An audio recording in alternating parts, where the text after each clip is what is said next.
तो ये हो गए हमारे नॉर्मल स्लीपर। अब स्लीपर के बाद हम आते हैं, अगला क्या है आपकी फिटिंग फास्टनिंग। अब स्लीपर के ऊपर क्या आता है, फिटिंग फास्टनिंग आता है।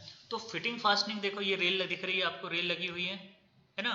रेल को हमने कैसे बांधा है, फिटिंग फास्टनिंग से। फिटिंग फास्टनिंग में क्या क्या चीज़ें आती है, फिटिंग फास्टनिंग में सबसे पहले आएगी आपकी रबड़ पैड, ठीक है, ठीक है, रबड़ पैड आ जाएगा। फिर क्या आ जाएगा आपका लाइनर आ जाएगा। लाइनर के बाद क्या हो जाएगा, ईआरसी आ जाएगी। ईआरसी आएगी नहीं आएगी,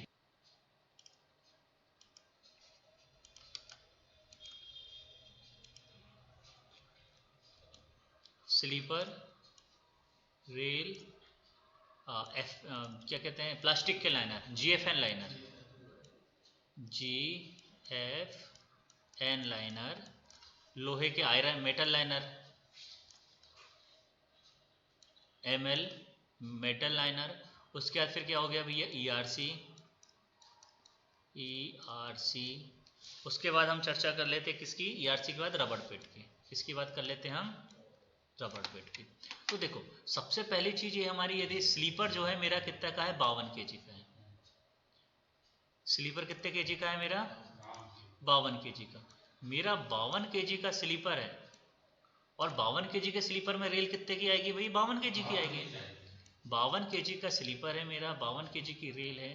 तो जो जीएफएन लाइनर यूज होगा वो कौन सा लाइनर यूज होगा भाई, ये हो जाएगा कौन सा, 3702,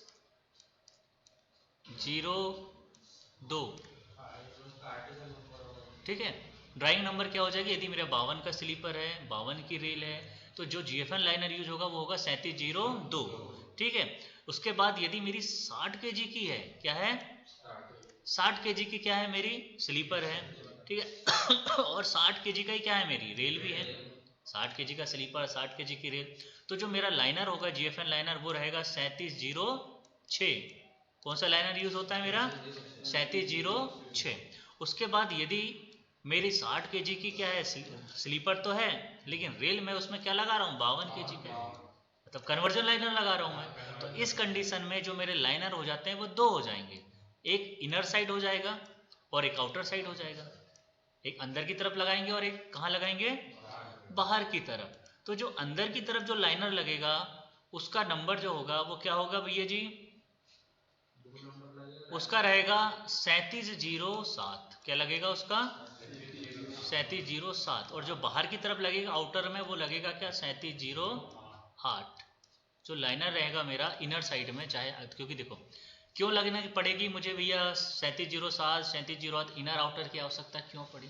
देखो मैंने आपको बताया था 60 kg में इंसर्ट टू इंसर्ट डिस्टेंस कितना था मेरा, 162, ठीक है। और मैं उसमें 52 kg की रेल डाल रहा हूँ जिसमें 52 kg की फ्लैंज की चौड़ाई कितनी होती है, 136 होती है, 136 होगी। जब 136 की मैं चौड़ाई डालूंगा तो अंतर कितना होगा, 162 में से 136 घटा दो तो लगभग कितना हो जाएगा,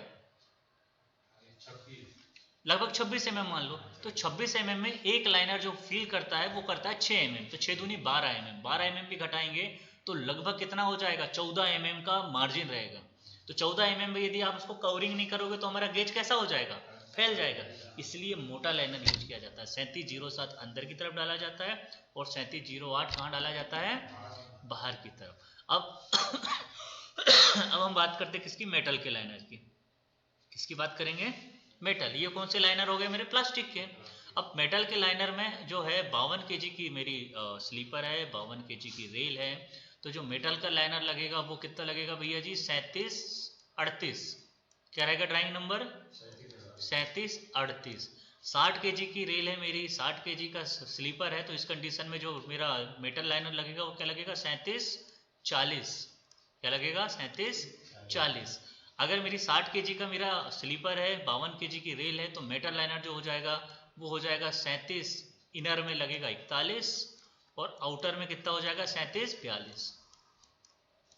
आउटर में क्या हो जाएगा, 3742। मतलब लोहे के भी लाइनर कैसे हो जाएंगे, अगर 52 है तो 3738, 60 है तो 3740, इनर में 3741 और आउटर में 3742। बात समझ में आ रही है, ठीक है। अब उसके बाद ईआरसी की बात करेंगे तो चाबी तो भैया सब में एक ही है, चाहे 52 की रेल में लगाओ चाहे 60 की रेल में लगाओ, चाबी एक ही लगेगी। तो चाबी का जो नंबर होता है वो होता है 3701।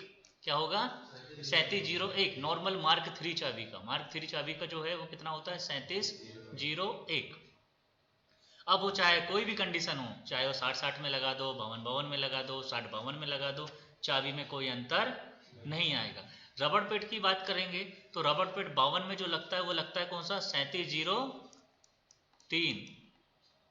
जो रबड़ पेट यूज होता है आपका 52 का स्लीपर, 52 की रेल, तो उसमें जो स्लीपर लगे मतलब रबड़ पेट लगेगा वो लगेगा किस नंबर का? 3703 का। और यदि 60 kg का है, 60-60 का है, तो जो हमारा रबड़ पेट रहेगा वो क्या रहेगा? 3711। क्या रहेगा? 3711। ठीक है, जिसमें अभी 6618 भी आ रहा है। ठीक है, एक और नंबर आ रहा है इसमें जो आ रहा है 6618 भी आता है अपना। ठीक है, इन दोनों पे अपन बाद में चर्चा करेंगे। ठीक है तो अभी तक जो हमने बात किया वो बात कर लिए जीएफएन लाइनर कौन कौन से रहेंगे भैया? 3702, 3706, इनर में 3707, 3708। लोहे की बात कर लेंगे तो 3738, 3740, 37 आपका 41, 3742। ईआरसी सबके सेम रहती है 3701, और रबड़ पेट जो रहेगा 3703 और 3711। ठीक है अब देखो ये तो सब ठीक है।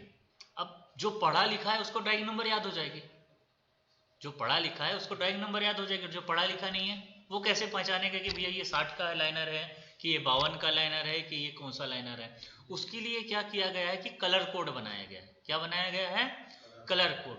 तो कलर कोड का मतलब ये है कि अगर मेरी 52 का स्लीपर है, 52 की रेल है, तो जो मेरा जीएफएन लाइनर रहेगा उसका जो कलर रहेगा, उसका कलर कौन सा रहेगा भाई?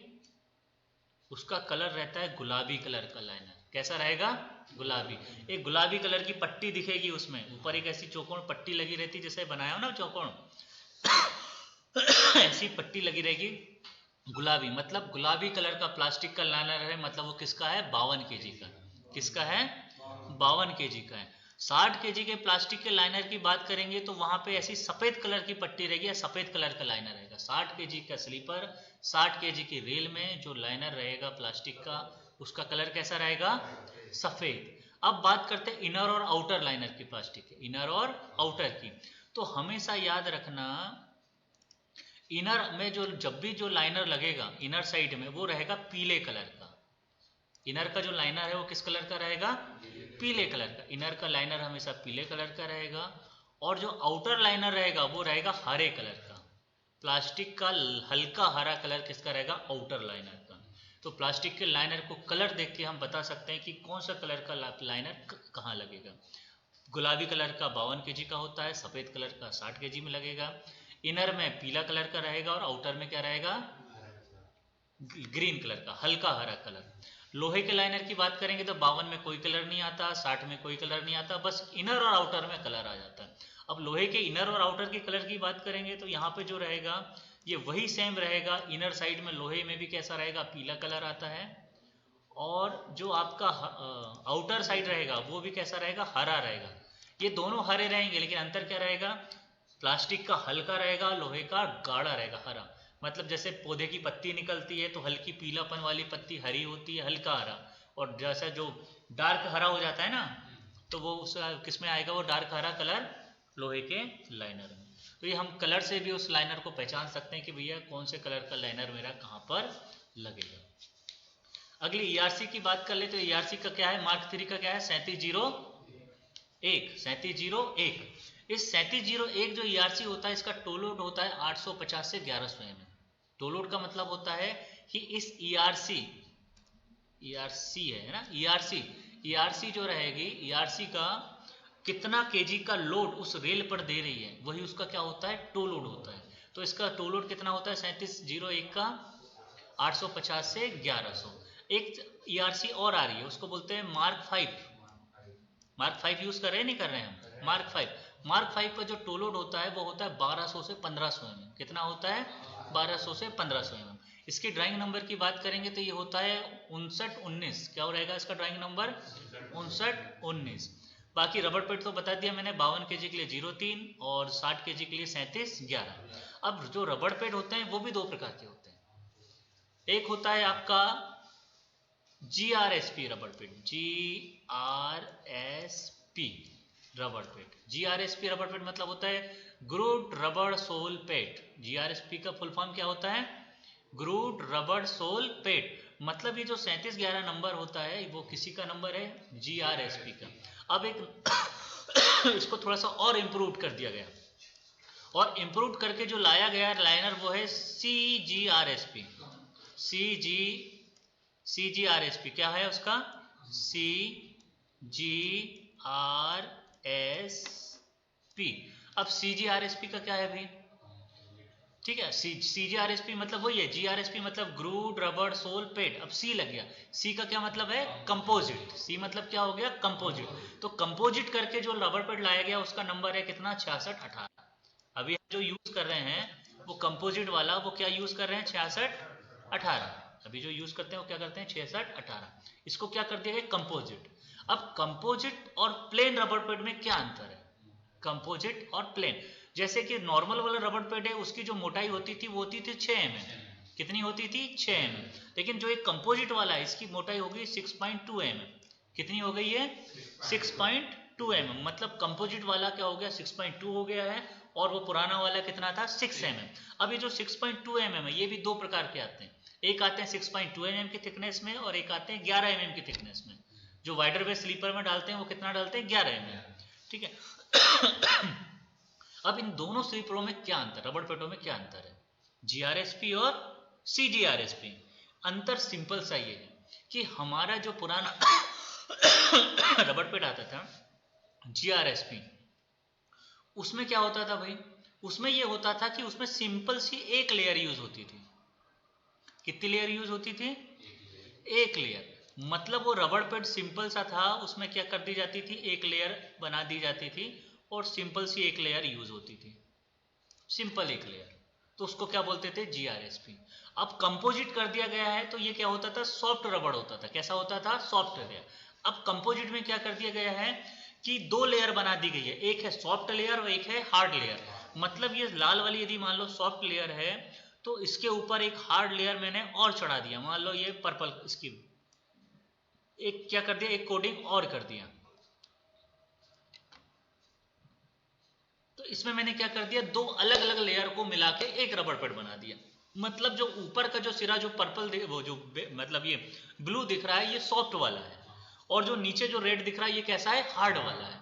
तो हमेशा जब भी रबर पेट डालो तो ये जो कंपोजिट आ रहे हैं इसमें कैसे हो जाते हैं? दो लेयर को हमने आपस में मिला दिया है। तो नीचे का सर पे जो लाल है वो कैसा होता है? हार्ड होता है, और ऊपर का जो नीले कलर का है वो कैसा होता है भैया जी? सॉफ्ट होता है। तो जब भी आप ये रबर पेट लाइन पर डालो तो हमेशा याद रखना कि ये जो सॉफ्ट वाला है ये ऊपर रहेगा। सॉफ्ट वाला ऊपर रहेगा रेल के संपर्क में। ठीक बता रहा हूँ। तो वो कैसा रहेगा? ऊपर की तरफ रहेगा, और जो लाल वाला है वो कहाँ रहेगा? नीचे की तरफ। ठीक है। उसको पहचानने के लिए तो सब काला दिखता है, तो उसको पहचानने के दो तरीके हैं। सबसे पहले ये जो यहाँ पर दिख रहा है ना, ये नोक, यहाँ पर लिखा रहता है टॉप, TOP, टॉप लिखा रहता है। जिस रबर पेट में ऊपर टॉप रहता है वो टॉप हमेशा कहाँ होना चाहिए? ऊपर होना चाहिए। दूसरा, हम अनपढ़ है, पढ़ते नहीं आ रहा है, तो यहाँ पे ऐसी एक पीले कलर की पट्टी लगी रहती है। रबर पेट में एक पीले कलर की कैसी रहती है? एक पट्टी चिपकी रहती है। तो वो पीले कलर की पट्टी हमेशा कहाँ रहनी चाहिए? ऊपर होनी चाहिए। तो सिंपल सा, अगर आपने उल्टा डाल दिए तो उसकी खत्म, उसकी क्वालिटी खत्म। मतलब जो हम चाह रहे थे वो हमको नहीं मिल पाएगा। जो क्वांटिटी हम चाह रहे थे, जो क्वालिटी हम चाह रहे थे, वो क्वालिटी मेंटेन नहीं कर पाएंगे। एक और अंतर, अब इसमें हम किसकी बात कर लेते हैं? अब इतना सब कुछ देख लिया तो इसी में हम इनकी उम्र की भी बात कर लेते हैं, इनकी लाइफ। ये जितने कंपोनेंट है उनकी लाइफ कितनी होगी। तो सबसे पहले जैसे मेरा स्लीपर है, स्लीपर की जो लाइफ होती है वो होती है कितनी आपकी? 2000 GMT या 35 साल। स्लीपर की लाइफ कितनी होती है? 2000 GMT या 35 साल। रेल की लाइफ की बात करेंगे तो रेल यदि 52 kg की है तो उसकी लाइफ होती है 525 GMT। GMT मतलब होता है ग्रॉस मिलियन टन। इतना लोड उससे गुजरेगा तो उसकी उम्र खत्म हो जाएगी। 52 kg की होती है कितना? 525 GMT 90 UTS वाली। और 60 kg के लिए होती है आपकी कितनी? 850 नहीं 800 GMT। हाँ ठीक है। 60 kg की कितनी होती है? 800 GMT। 52 kg की 525, 60 kg की 800 GMT। अब 800 GMT कहाँ रहेगी? जहां पर रेल ग्राइंडिंग मशीन मतलब RGM मशीन नहीं चल रही है। जहां पर RGM मशीन चलती है वहां पर उसकी जो उम्र होती है वो होती है 1000 GMT। कितनी हो जाएगी? 1000 GMT। बात समझ में आ गई स्लीपर और रेल का। अब बात करते हैं हम किसकी? GFN लाइनर की। तो हमेशा याद रखना जो GFN लाइनर होता है, ठीक है, GFN लाइनर कितना होता है? प्लास्टिक का। तो लाइफ में हमेशा याद रखना, याद करने के लिए, जो चीज़ प्लास्टिक की होती है वो लोहे से कैसी होती है? कमजोर होती है। तो जितनी उम्र, जितनी GMT प्लास्टिक की होगी उससे दुगनी GMT किसकी रहेगी? लोहे की रहेगी। प्लास्टिक की जितनी GMT उससे दुगनी किसकी? लोहे की। तो GF लाइनर कितना है? प्लास्टिक का है, तो इसकी GMT कितनी हो गई? 200 GMT। कितनी GMT हो गई? 200 GMT। जब प्लास्टिक के लाइनर की 200 है, उससे दुगनी किसकी रहेगी? लोहे के लाइनर की। तो लोहे के लाइनर की उम्र कितनी हो गई? 400। अब जो लोहे से तो मेरी क्या बनी है? लाइनर भी बना है। लोहे से ही मेरी क्या बनी है? चाबी भी बनी है। तो जब लोहे के लाइनर की 400 है तो लोहे की चाबी की भी उम्र कितनी होगी? 400 GMT। मैं क्या बताया? प्लास्टिक का लाइनर जितनी भी GMT होगी उससे दुगनी कितनी रहेगी? लोहे की। तो प्लास्टिक के लाइनर की 200 है तो लोहे के लाइनर की 400। लोहे की ERC की भी कितनी होनी चाहिए? 400 GMT। अब रबर पेट की भी बात कर लेते हैं। तो जो GRSP है उसकी भी GMT कितनी होती है? 200 GMT। कितनी होगी? 200। और जो CGRSP आ गया तो उसको हमने क्या कर दिया? 2 लेयर मिलाया कि नहीं? तो उसकी भी कैसी हो जाएगी? डबल। तो उसकी कितनी हो जाएगी? 400 GMT। तो ये हमने अब सारी चीज़ों को हमने देख लिया, सारी फिटिंग फास्टनिंग को पढ़ लिया। कोई डाउट?